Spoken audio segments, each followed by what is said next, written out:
Happy Monday, today's February 7th. On today's show, we have another West Idaho trivia question for you.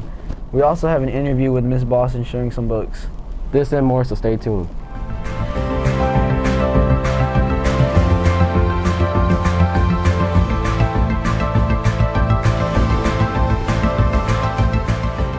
Hi, I'm Anthony. And I'm Caden. To start our show today, please stand and join us in saying the Pledge of Allegiance. I pledge allegiance to the flag of the United States of America and to the republic for which it stands, one nation, under God, indivisible, with liberty and justice for all. Thank you. We have construction going on next to us, so excuse the extra noise.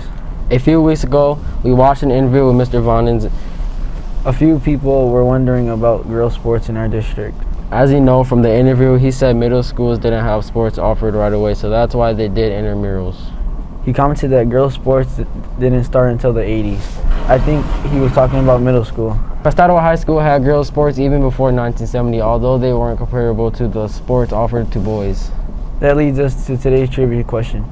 We are going to show you a picture from 1970 of a girls' sport, and we want you to tell us what it is this girls' sport that dates back to 1970.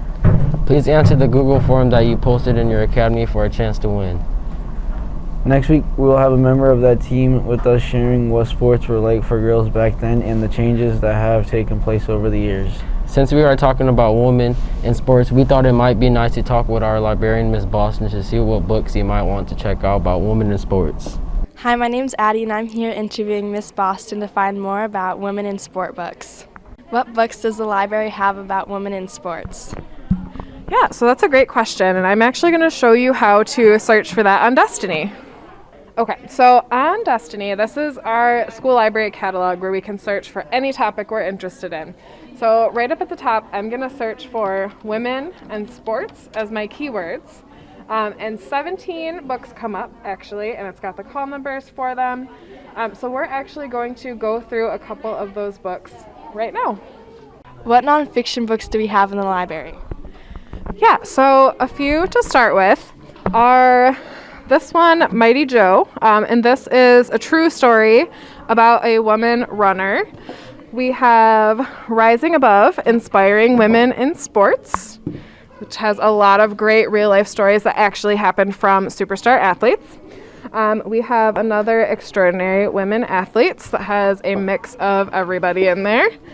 And then this is one of my favorites. This is a National Geographic, so if you've liked like the Weird But True books and things like that, I think you'll really like this one. It's called Breaking Through: How Female Athletes Shattered Stereotypes in the Roaring 20s, because women didn't even used to be like allowed to do sports, so it really talks about the history of it. Which fiction books do you have? Yeah, so two that I would recommend, and they actually also work for Black History Month. One is Patina, and if you've read Ghost before, this is actually the second one in the series. I love this series because it's about a track team, so each book like kind of hands the baton to the next character and they tell their story, so there's 4 total. But this one is about a girl named Patina. This is honestly my favorite one in the series, so this one is about a girl who runs track. And then this is a newer one that's probably more appropriate for like 8th grade and up. But it's a book in verse, so it's going to be one of those that's kind of a quicker read. And if you like basketball, this is about a girl that plays basketball, and it also has some like heavy life stuff going on. So they do a great job incorporating sports. Why do you recommend students read these books?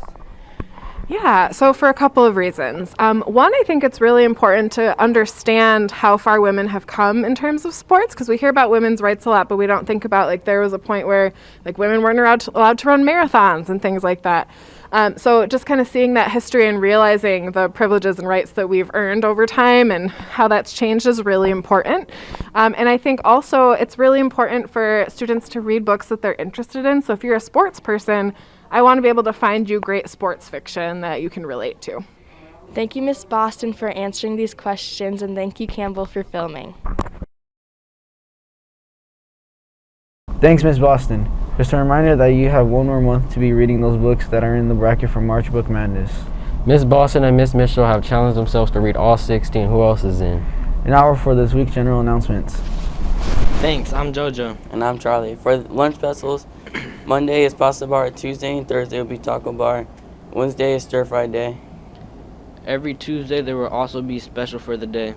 Thanks to our 8th graders that took the Apple test last week to find out if you earn a language credit in high school. Esports Rocket League tryouts will be this week with Miss Hugmeyer for tryouts. Congratulations to Thomas Price and Victor Peacock for tying in a school spelling bee and will be moving on to regionals. Knitting Club meets today in the library. New members are always welcome. All materials are provided. You need your own ride at 3:30. Next Monday is Valentine's Day, which is actually our winter break, so we don't have school that day. Ms. Starrook's class with Student Council is organizing a special event for Valentine's Day that will be happening this week. Here is an interview to tell you more. Mrs. Starrook and Student Council have teamed up to do something special for this Valentine's Day and for a good cause. We're here to interview some people about it. What do you have planned for Valentine's Day? So we're going to be selling secret Cupids on the 7th, the 8th, and the 9th, it's a Tuesday and a Wednesday. They will be sold during the lunches, and they will be 50 cents each. So there'll be a tag which you can write a note to your friend. So you'll write the name, and they'd like the 6-hour class on the back. And then they will be distributed on Friday, the half day, during the 6th hour. When can you buy them and how much are they? You can buy them on the 8th and the 9th, and they are 50 cents each. Thank you to the people we interviewed for answering our questions. We hope you participate in this event too. Starting tomorrow at lunch, you can start buying suckers to be delivered to your friends of your choice with a secret message. Like they said, all proceeds will go to support the Holland Rescue Mission. This local organization provides emergency services to those in need. What a great idea and fun. The suckers will be delivered this Friday on our half day during 6th hour. Now we're sports for this week's games. Thanks. I'm Mason.